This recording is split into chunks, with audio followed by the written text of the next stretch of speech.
Hi, ഞാൻ ഐഷുബായ്.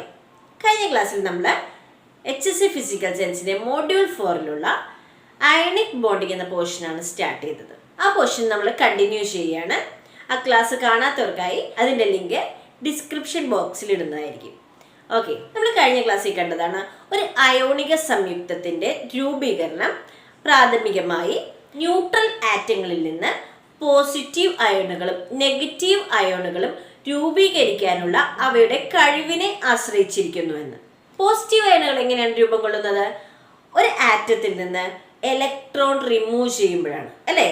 അപ്പോൾ ഒരു ന്യൂട്രൽ ആറ്റത്തിൽ നിന്നും, ഒരു വാതകാവസ്ഥയിലുള്ള ഒരു ന്യൂട്രൽ ആറ്റത്തിൽ നിന്നും ഒരു ഇലക്ട്രോൺ റിമൂവ് ചെയ്യാൻ വേണ്ട എനർജിയെ പറയുന്ന പേരാണ് അയണീകരണ എനർജി അഥവാ അയണൈസേഷൻ എനർജി എന്ന്.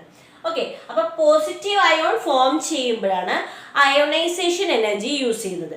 ഓക്കെ, അപ്പോൾ എനർജി കൊടുത്താൽ, കാരണം അത് ന്യൂട്രൽ ആയിട്ട് സ്റ്റേബിളായി ഗ്രൗണ്ട് സ്റ്റേറ്റിലുള്ളതാണ്.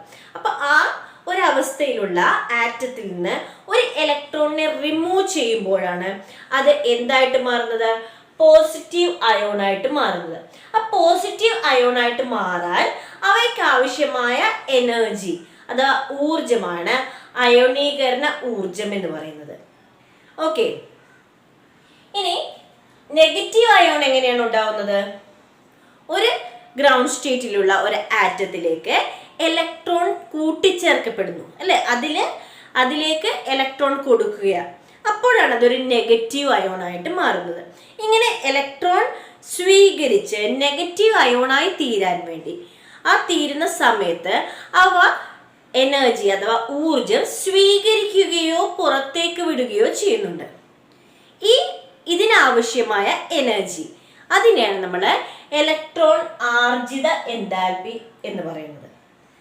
ഇലക്ട്രോൺ ഗെയിൻ എൻതാൽപ്പി അഥവാ ഇലക്ട്രോൺ ആർജിത എൻതാൽപ്പി എന്ന് പറയും.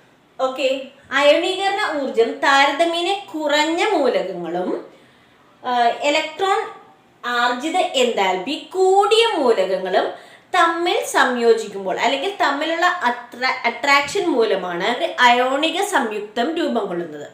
ഒരു അയോണിക സംയുക്തം രൂപം കൊള്ളാൻ അപ്പൊ എങ്ങനെയുള്ള അയണൈസേഷൻ എനർജിയാണ് വേണ്ടത്? കുറഞ്ഞ അയണൈസേഷൻ എനർജി. ഇനി ഇലക്ട്രോൺ ഗെയിൻ എൻതാൽപ്പി എങ്ങനെയായിരിക്കണം? കൂടിയ ഇലക്ട്രോൺ ഗെയിൻ എൻതാൽപ്പി. അങ്ങനെയുള്ള രണ്ട് മൂലകങ്ങൾ തമ്മിലാണ് അയോണിക് ബോണ്ട് ഫോം ചെയ്യുന്നത്. ക്ലിയർ അല്ലേ? ഈ ആറ്റങ്ങൾ തമ്മിൽ സംയോജിച്ച് അയോണിക സംയുക്തങ്ങൾ ഉണ്ടാകുന്നു. ഇങ്ങനെ ഉണ്ടായ അയോണിക സംയുക്തങ്ങളുടെ ബോണ്ട് സ്ട്രെങ്ത്തിന്റെ അളവുകോലാണ് ലാറ്റിസ് എനർജി എന്ന് പറയുന്നത്. ലാറ്റിസ് എനർജി അഥവാ ലാറ്റിസ് എൻതാൽപ്പി അഥവാ ജാലിക എൻതാൽപ്പി എന്ന് പറയുന്നത്. പോസിറ്റീവ് അയോണും നെഗറ്റീവ് അയോണും സംയോജിച്ചു, അല്ലെ? സംയോജിച്ച് ഒരു അയോണിക സംയുക്തം ഉണ്ടായി. അപ്പോൾ അവർ സംയോജിച്ച് അയോണിക സംയുക്തം ഉണ്ടായപ്പോൾ അത് സ്റ്റേബിൾ ആകുമ്പോൾ എപ്പോഴും അതിന്റെ എനർജി കുറയുകയാണ് ചെയ്യുക. സ്റ്റേബിൾ ആയിട്ടുള്ള ഒരു കോമ്പൗണ്ട് ആയിട്ട് മാറി.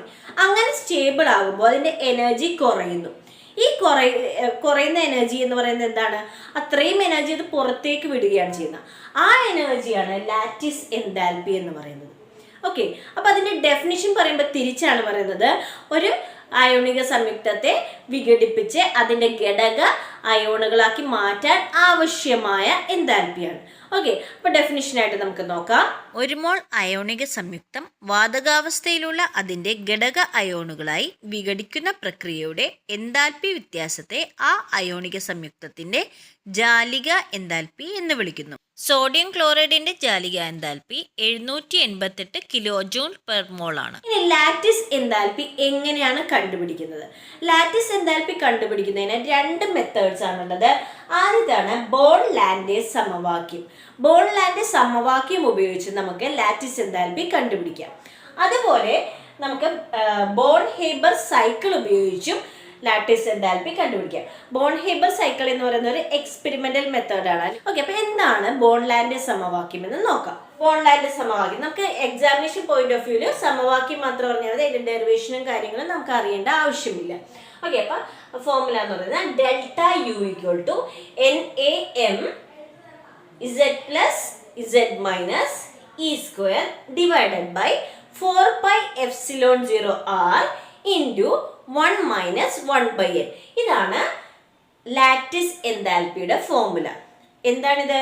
ബോൺ-ലാൻഡെ സമവാക്യം. ബോൺ-ലാൻഡെ സമവാക്യം എന്ന് പറയുന്നത് delta U equal to NaM Z plus Z minus E square divide by 4πε0 R into 1 minus 1 by N എന്നതാണ്. ഓക്കെ, ഇതിലുള്ള ഓരോ ടേംസ് ഉണ്ടാകുന്ന നോക്കാം.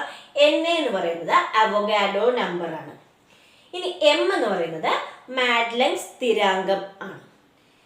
E എന്ന് പറയുന്നത് ഇലക്ട്രോണിന്റെ ചാർജ് ആണ്. അത് നമുക്കറിയാം 1.6022 ഇൻറ്റു 10⁻⁻19 കൂളോം ആണ്.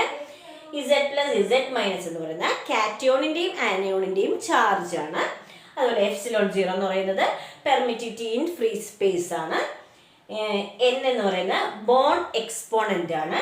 അതുപോലെ R എന്ന് പറയുന്നത് ഏറ്റവും അടുത്തുള്ള അയോണിന്റെ ദൂരമാണ്. ഇനി ബോൺ എക്സ്പോണന്റ് എന്ന് പറയുന്നത് ഒരു അയോണിക സംയുക്തം എത്രത്തോളം കംപ്രസ് ചെയ്യാൻ കഴിയുന്നു എന്നതിന്റെ ഒരു മാനദണ്ഡമാണ് ബോൺ എക്സ്പോണന്റ് എന്ന് പറയുന്നത്. ഇതിന്റെ വാല്യൂ 5നും 12നും ഇടയ്ക്ക്, അല്ലെങ്കിൽ 5 മുതൽ 12 വരെയുള്ള റേഞ്ചിലായിട്ടാണ് ബോൺ എക്സ്പോണന്റിന്റെ വാല്യൂ വരുന്നത്. ബോൺ ഹേബർ സൈക്കിൾ എന്ന് പറയുന്നത് ലാറ്റിസ് എൻതാൽപ്പി കണ്ടുപിടിക്കുന്നതിനുള്ള അഥവാ ജാലിക എൻതാൽപ്പി കണ്ടുപിടിക്കുന്നതിനുള്ള ഒരു തെർമോ കെമിക്കൽ സൈക്കിളാണ്. ഓക്കെ, ജാലിക എൻതാൽപ്പി കണ്ടുപിടിക്കുന്നതിനുള്ള ഒരു തെർമോ കെമിക്കൽ സൈക്കിളാണ് ബോൺ ഹേബർ സൈക്കിൾ എന്ന് പറയുന്നത്. ഓക്കെ, ഇത് ഹെസ്സസ് നിയമത്തിനെ അടിസ്ഥാനപ്പെടുത്തിയാണ് രൂപീകരിച്ചിട്ടുള്ളത്. ഹെസ്സസ് നിയമം. ഓക്കെ, ഹെസ്സസ് നിയമത്തിനെ അടിസ്ഥാനപ്പെടുത്തി രൂപീകരിച്ചിട്ടുള്ളതാണ് ഈ ബോൺ ഹേബർ സൈക്കിൾ എന്ന് പറയുന്നത്. അപ്പൊ നമുക്ക് ബോൺ ഹേബർ സൈക്കിൾ നോക്കാം. യു അതായത് ലാറ്റിസ് എൻതാൽപ്പി എന്ന് പറയുന്നത് delta H0 F minus delta H atomisation plus delta H dissociation plus delta H ionisation energy plus electron gain enthalpy. Delta H0 F എന്ന് പറയുന്നത് എൻതാൽപ്പി ഓഫ് ഫോർമേഷൻ ആണ്.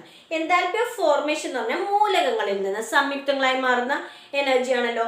ഇത് എന്ന് പറയുന്നത് എന്തിന്റെ എല്ലാം സമ്മായിരിക്കും? Enthalpy of atomisation, enthalpy of dissociation, enthalpy ionisation enthalpy, electron gain enthalpy, lattice enthalpy. ഇതിന്റെ എല്ലാം സമ്മായിരിക്കും ഡെൽറ്റ H0 F എന്ന് പറയുന്നത്. ഇനി നമുക്ക് ലാറ്റിസ് എൻതാൽപ്പിയാണ് കണ്ടുപിടിക്കേണ്ടത്. ലാറ്റിസ് എൻതാൽപ്പി ഡയറക്റ്റ് ആയിട്ട് നമുക്ക് കണ്ടുപിടിച്ചാൽ കൃത്യതയോടുകൂടി അതിന്റെ വാല്യൂ കിട്ടില്ല. അതുകൊണ്ട് തന്നെ നമ്മൾ എന്ത് ചെയ്യുന്നു? ഡെൽറ്റ H0 F അതായത് എൻതാൽപ്പി ഓഫ് ഫോർമേഷൻ എന്ന് പറഞ്ഞാൽ എന്താണ്? മൂലകങ്ങളിൽ നിന്ന് സംയുക്തങ്ങൾ ഉണ്ടാവുന്ന എൻതാൽപ്പി അല്ലേ? അതിൽ നിന്ന് ബാക്കിയുള്ള എൻതാൽപ്പീസിന്റെ സമ്മ് കുറയ്ക്കുന്നു. ബാക്കിയുള്ള എൻതാൽപ്പീസ് എന്താണ്?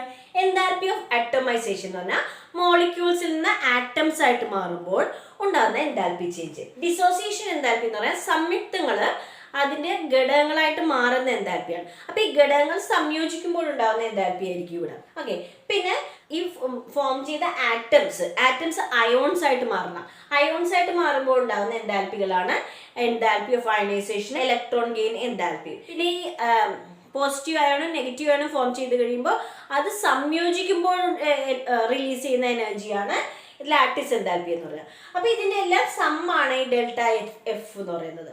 ഓക്കെ, ഡെൽറ്റ HF എന്ന് പറയുന്നത്. അപ്പൊ ഇതിൽ നിന്ന് ലാറ്റിസ് എൻതാൽപ്പി കിട്ടണമെങ്കിൽ എന്ത് ചെയ്യണം? U equal to delta HF minus ബാക്കിയുള്ള എനർജി എല്ലാം കൂടെയുള്ള സമ്മ് കണ്ടുപിടിക്കുക. ഇതാണ് ബോൺ ഹേബർ സൈക്കിളിൽ പറയുന്നത്. ഓക്കെ, ക്ലിയർ അല്ലേ? അപ്പൊ ഇത് രണ്ടുമാണ് ലാറ്റിസ് എൻതാൽപ്പി കണ്ടുപിടിക്കുന്നതിനുള്ള മാർഗങ്ങൾ. ഓക്കെ, നിങ്ങൾക്ക് ഇത് രണ്ട് രീതിയിൽ ക്വസ്റ്റ്യൻ വരാറുണ്ട്. ബോൺ ഹേബർ സൈക്കിൾ എന്ന് പറയുന്നത് താഴെ പറയുന്നതിൽ എന്ത് കണ്ടുപിടിക്കുന്നതിനുള്ളതാണ് എന്ന് ചോദ്യം വന്നിട്ടുള്ളതാണ്. PYQ ആണ്. അപ്പോൾ അതിൻ്റെ ഓപ്ഷൻസിൽ ലാറ്റിസ് എൻതാൽപ്പി ഉണ്ടാവും.